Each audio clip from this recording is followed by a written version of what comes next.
Well, good afternoon, Stuart. Good afternoon, everybody who hopefully is out there listening. Good afternoon. A minute or two late due to water in the wires. Yep. This was largely due to the fact that my lips were out of sync with my brain or something, wasn't it, Derek? We had that, but it could be water in the wires, having seen what's coming down outside. But there we go. So this is all down to all the fault of Stuart. Fault. Yes, all right. Yes, I'll accept that. Yeah, we talked about risk last month, and this month you said, well, what about if it all goes wrong? What do we do? So what do we do? So I'd love to know. So Derek, let me give you a couple of tips that I was taught when I was a young. I say that with the very best of intentions.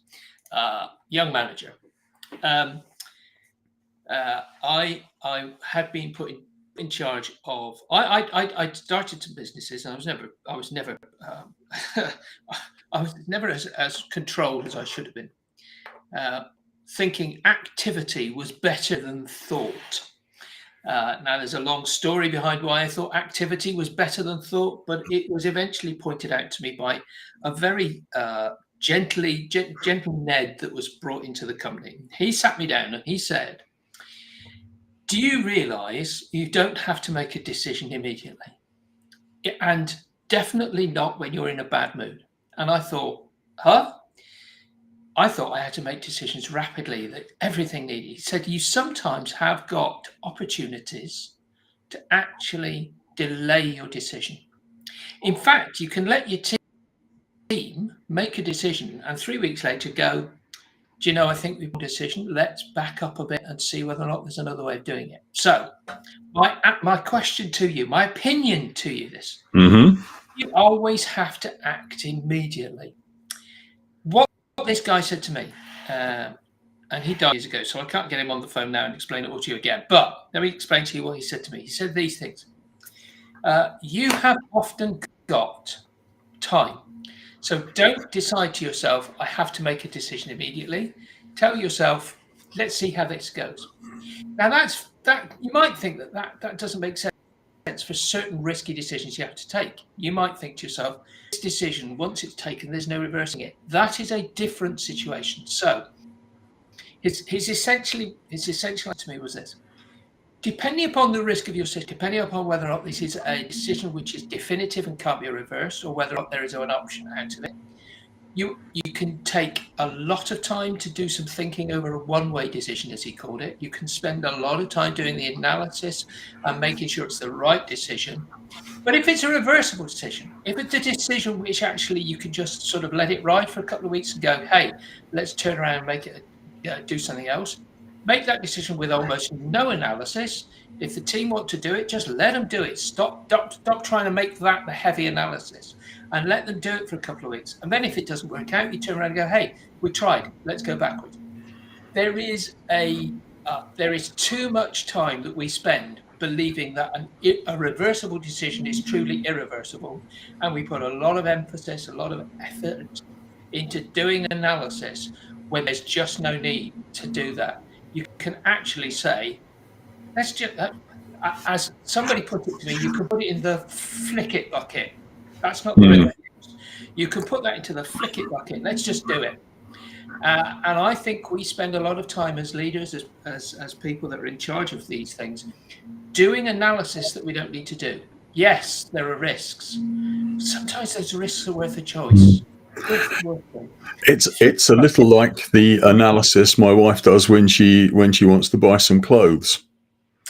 She'll happily go online and say, am I small, medium, large, extra large? Do I want brown, black, yellow, red? I don't know. Sod it. I'll buy the lot. They'll come via courier. I'll try them all on, and I'll effectively partially reverse my decision by sending some of the stuff back. And in fact, you don't have to make the decision. It effectively makes itself by presenting data, and that's what happens when you take propose a course of action, and you and your colleagues or whatever work on it for a fortnight, extra stuff appears, and you go, that was right, that wasn't right. But that's also part of that is also something that in the world of creativity I labeled as cycle often and close late. When we were all very young students, there was we adopted that policy, whereas in other parts of the business world and maybe at school, I mean, whenever we had an assignment, for instance, or get it done, better get it done, must get it done immediately. But the longer you put off something and towards a deadline, the more material, the better decision you can actually make. And if you leave it till 5 minutes to midnight, you might have that last piece of information comes in at 10 minutes to midnight, and I know, it happens to be a good report in business, or it happens to be the extra thing that enables you to make an extra 10 Bitcoin or something. So cycling often and closing late is basically not making I think that's not premature articulation. I think what we have to do, Derek, is we have to separate. We as leaders, as people who are in this field professionally, and I do include myself as professional. Don't include me. We do actually have to stand back occasionally and say, is the decision I'm taking what I would call a one-way decision? There's no reversing it. This one is going to be made, one and done. Yeah. And once we do it, we can't go back. Under those circumstances, cycle often and decide late is absolutely the right approach. Yeah. Because frankly, you need to get as much data as you can before you make that decision. When they're two-way decisions, like your wife buying some clothes. I mean, if I saw my son the other day agonizing over a pair of shoes, and I said, well, buy them, and if you don't like them, send them back. And he was there going, no, I don't know. You've wasted more time thinking about this than the shoes themselves will cost. If you put time in terms of, time is money. If you actually assign an amount of money to your time, if you assign an amount of money, I mean, I've done this in meetings.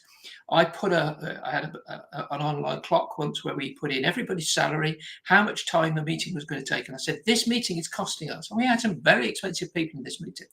This meeting is costing us £60,000 or whatever it was. Is this decision we're taking today less than £60,000 or more than £60,000?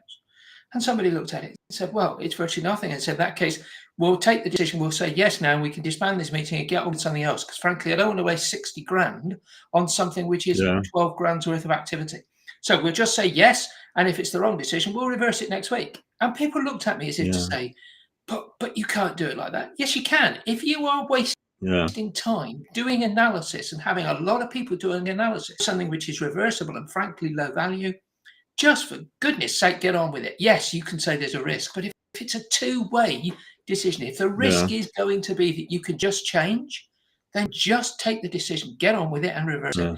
Don't spend all that time, as you do, cycling through something, wasting a lot of time and then going, oh, well, let's just do that one anyway. It is just a waste. It's hugely inefficient. And I think that is part of productivity. We're a hugely inefficient, productive space because a lot of managers want to feel important by holding a meeting and making everybody feel that they need to be heard, when in actual fact, they can just go, flick it. Let's go on with this one and we'll come back to it next week. Yeah, the other thing about taking decisions instantly, and that's why I like the shopping analogy is quite good, is if you don't take that decision and act when you think, I want that pair of shoes or I want that jumper or whatever it happens to be, by the time you do go to make that decision, your size isn't in stock anymore. So you've actually lost that opportunity. By taking that decision quickly, you have actually seized the moment, as it were. I've never ever thought of it in those terms, and that's a really good one. We have got to learn as managers, as business owners, as leaders, what the limits are. There are times when we can actually turn around and go, I am wasting a lot of time, effort, and money with this because things are going to change. Let's just do something, and if it's reversible, come back. You're right. I should buy that. I should buy that pair of shoes. If they turn out to be too small, fine. I'll go get another pair. Rather than waiting until such time as your feet actually are settled, because things are going to change. Indeed. Anyway, that's my opinion this week. We are hugely inefficient because we try to make decisions based upon the wrong set of criteria, because we are trying to make everything definitive. Some things are just not that definitive. And I'm sure there are a lot of people who are going to turn around and go, "You've no idea what you're talking about, Webb. You're an idiot." And I'm happy to debate that with them. Not with you, obviously, Derek. You won't think that, will you? No, I know what the answer is. but there we go. Yeah, I forgot that. Indeed. But no, look, in fact, that's interesting because it's loosely connected to something that I encountered online, which is sort of going back halfway towards last month and risk. And it was encouraging people to make decisions. And there was two different methods of doing it, which I thought were quite interesting. Both have their merits, but I'm not sure I'd like to employ either.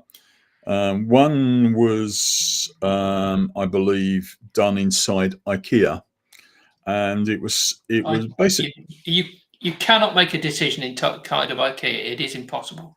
Well, indeed, yes. But this was to try and encourage innovation and risk taking. And when the idea was that when people joined, they had a little card, effectively, that was actually personally signed by the boss, saying, you are allowed to take these decisions and go off and do things on your own, etc. Which was interesting. It was a way of giving permission. But the second example was. And I believe it's being tried in multiple organisations, is people get a set of gambling chips, and they can effectively gamble on the decisions they make, and over a period of time you can see which ones have paid off and which ones haven't, and they both have their merits. But I thought the IKEA one is. Okay, yes, it's a way of saying to people, you're enabled to make these decisions, but that has come down from the top. It's still like a version of control. You haven't properly given control to the employees at that point, and that's why I like the chip idea. However, I can see some very logical brained. I know, CEO or other member of the board saying, "Oh, that's great. We've got these chips. We can turn it into some form of key performance indicator."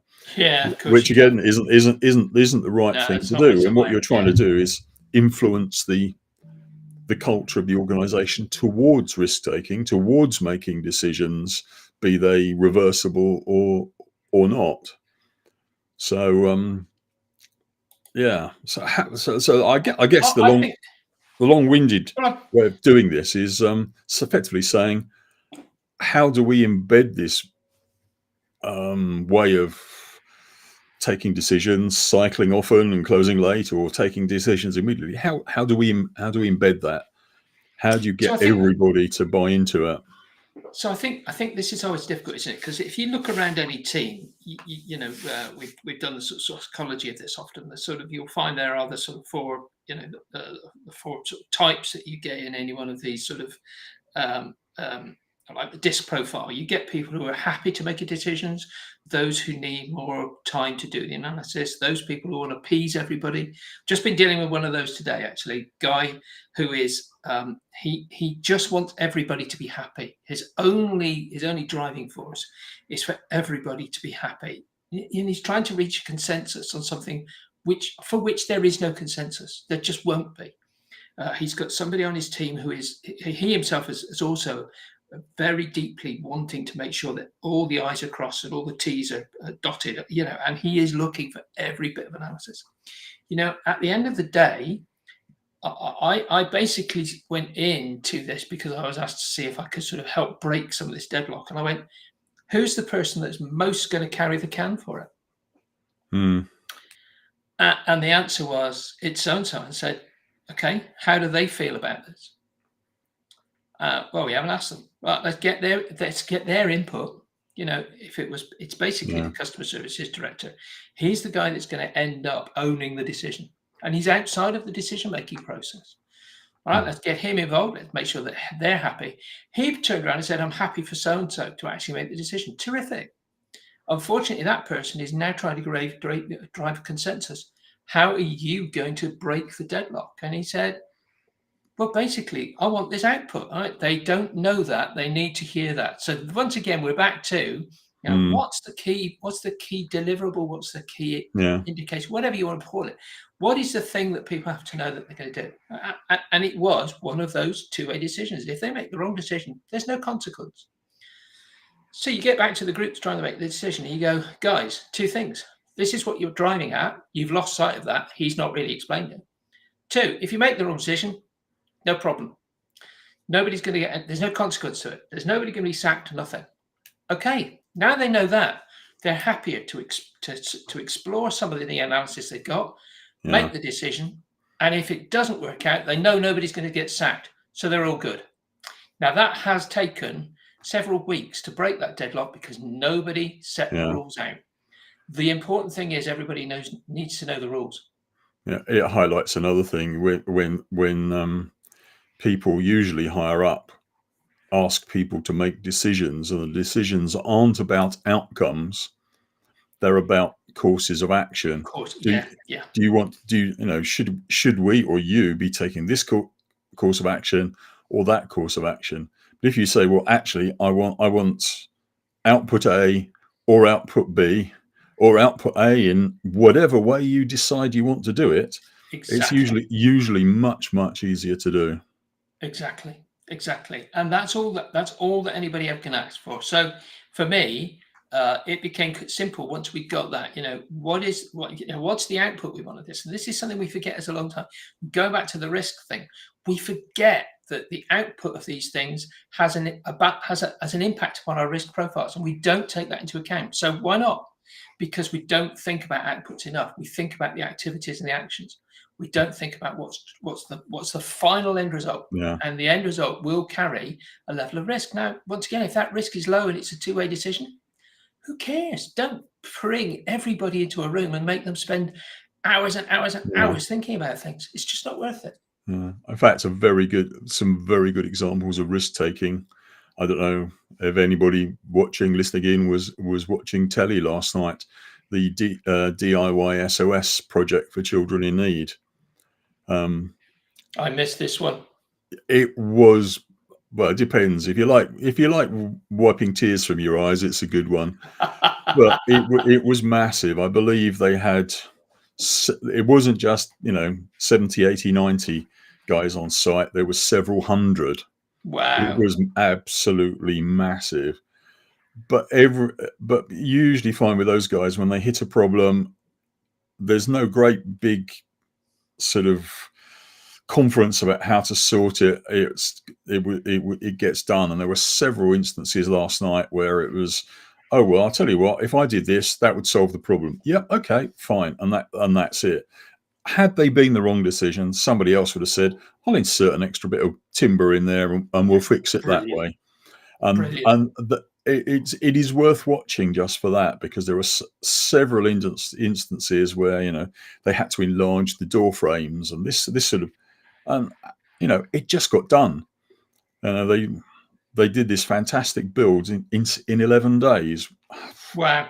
And I don't know how you do it, but it's beyond my DIY skills, I can promise you that. Yeah. But if you focus on the problems that they encountered and how they solved them, it was actually a very, very good program.